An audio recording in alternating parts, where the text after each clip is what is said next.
Hello, people who are not me, and welcome to part 4 of Mega Man 5. We're still in Starman's stage, and here I show off Beat pecking the shit out of all of these frickin' space mets, because why not? I don't really get much of a chance to show off Beat until the very end of the game, so I want him to have screen time. Anyway, this part is just super easy because you can just because of the high jumping, you can skip pretty much this entire section in 2 or 3 jumps. Unfortunately, the same cannot be said for here, as you have to take out that walker, because the spiked ceiling is going to make it a little too hard for you to jump over him. Thankfully, he's not that hard. Equip the water wave, and then we're going to fight Starman. And Starman, for some reason, is the token barrier user of this game, because ever since Mega Man 2, every boss has to... Or no, I think Mega Man 5... No, it's not Mega Man 2. Mega Man 4 is what started this trend, is that at least one boss has to have a barrier attack. But the water wave... You can only use the water wave when you're on the ground. But the water wave goes through the Star Crash shield, so you can just damage him like that, and he goes down in about 5 hits. For beating Starman, you get the Star Crash. I'm sorry I don't really have much more to say about Starman's attack pattern. Basically what he'll do is he'll jump up in the air, and then he'll throw his Star Shield at you, which you can easily dodge by jumping. You also get another weapon called the Super Arrow, which is basically just a faster version of the Rush Jet. For beating all 8 Robot Masters, we go to Proto Man's castle, and for some reason it's in the shape of a helmet. Since when did Proto Man have an ego? I don't know, but we're in Proto Man's castle, and I love this song. The castle stages in Mega Man always seem to have the best music in the entire game. I don't know why that is. That's just how it's, and maybe that's just me. But every Mega Man game's castle stages always seem to be the best tracks in the game for me. Particularly the first stage of each one. Each game usually has 2 different tracks for the final stages, and usually the first one of the 2 tends to be the more popular. Mega Man 1's first Wily stage, Mega Man 2's Wily stage 1 and 2. That's just how it is. I don't know why. But like most castle stages, you're just going to be thrown a whole bunch of stuff that you've seen before, all in one stage. So it's like, hey, do you remember how to do this before? Do you remember doing this once before? Well, here it is, slightly harder. I do like the castle stages for that. They try to vary up what you've seen throughout the game and try to make it a mishmash of everything that you've done to show that you've learned how to progress further on in the game. It's not really cheap in a way, at least usually it's not. When we get to Mega Man 9, that's going to be another story. Well, for beating... Oh, I don't show it off quite yet. I show it off here. For beating all 8 Robot Masters, you also get the Super Arrow. I don't know why they give you this. It's like whenever you beat the last Robot Master, you'll say, you get this weapon, and then really quickly on the bottom it'll flash up and say, and Super Arrow. It's like, okay. And the Super Arrow is basically just a super fast version of the Rush Jet. I personally don't see what the point of it is, but hey, it's there. You can use it. There is one use for it that I found, and that's right here. If you fire off the Super Arrow and just ride it across, you can skip that walker. I actually have the Anniversary Collection to thank for that, because something I didn't explain about the Anniversary Collection is that you have an option. You can go into the options menu and turn on Navi mode, which is something that wasn't introduced until the Mega Man X franchise. I don't turn it on because there's no point. But basically Navi mode just has like little things, like there's going to be a little exclamation mark that shows up in the corner at certain points. And if you press pause, you can have somebody tell you, hey, this is something that's going to happen in the stage, and be prepared for it.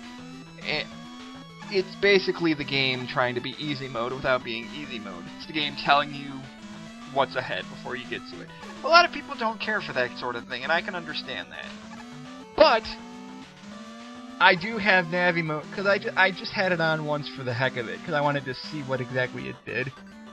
And what navigation mode tells you in this part, or in that part, is that use the super arrow. You can just skip the entire room and fly over a whole bunch of those those ATST type robots. Seriously, those robots remind me of the ATSTs from Star Wars.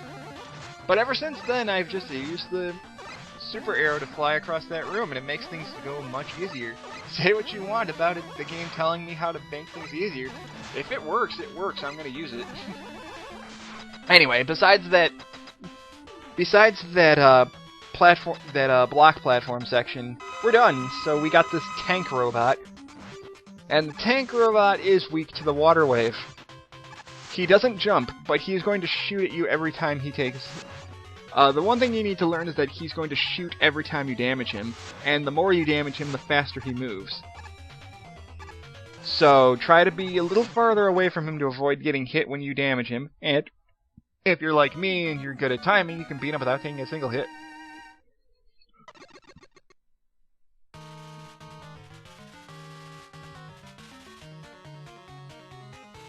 Anyway, so let's move on to Proto Man Stage 2.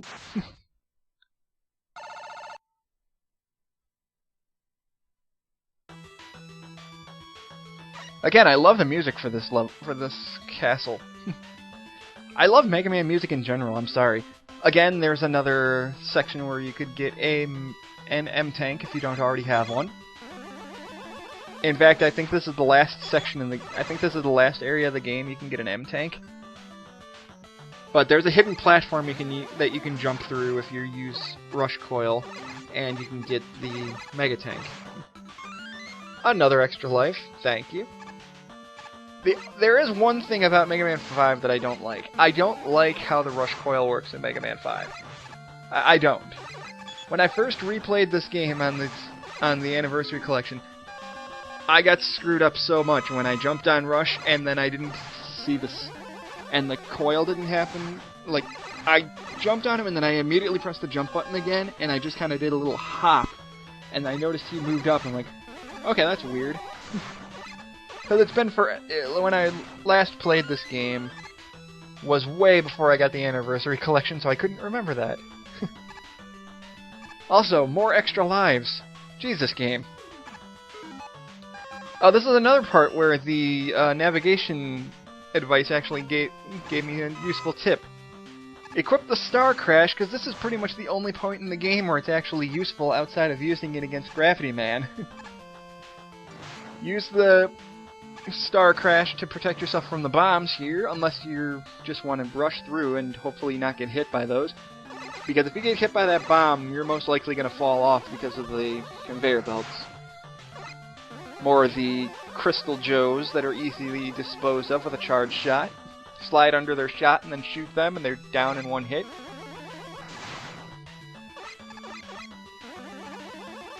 Again, these suspensive things here, you can farm for weapon energy if you need to. At this point I kind of needed to, because I'm starting to run low on weapon energy for once. But like I said, normally weapons don't matter too much in this game. Slide under here, because if you slide and... well, you can take the top path too. If you want to take the bottom path, you just kind of turn at the last second after you pick up the E-Tank. I didn't need the energy tank, so I didn't go for it. And I was thinking of getting that extra life until I realized I had a ton of extra lives. I didn't need it.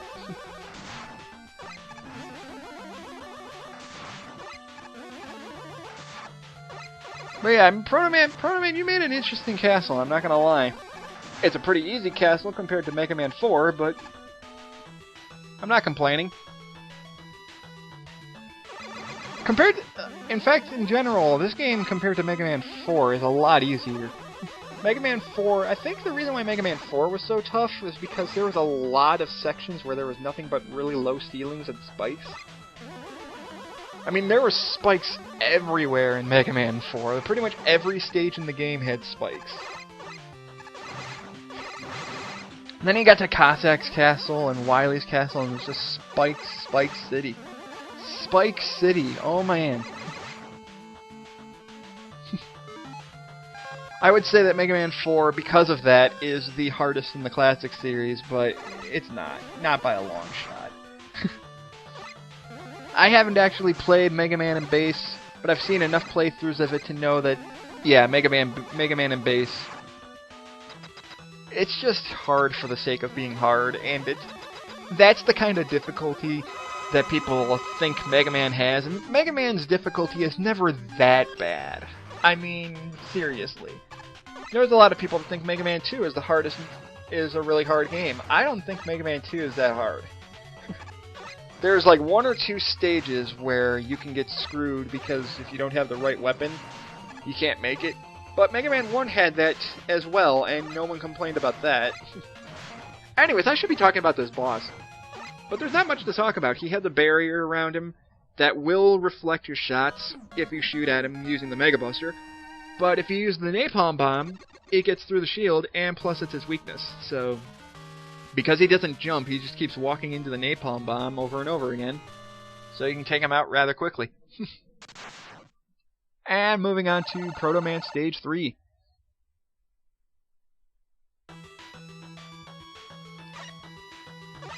This is where the difficulty for the castles kind of picks up.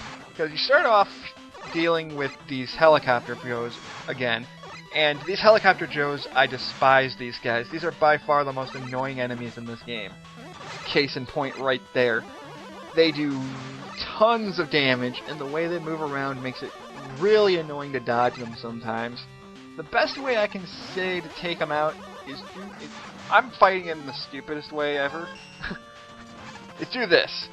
Use the gyro attack to take them out.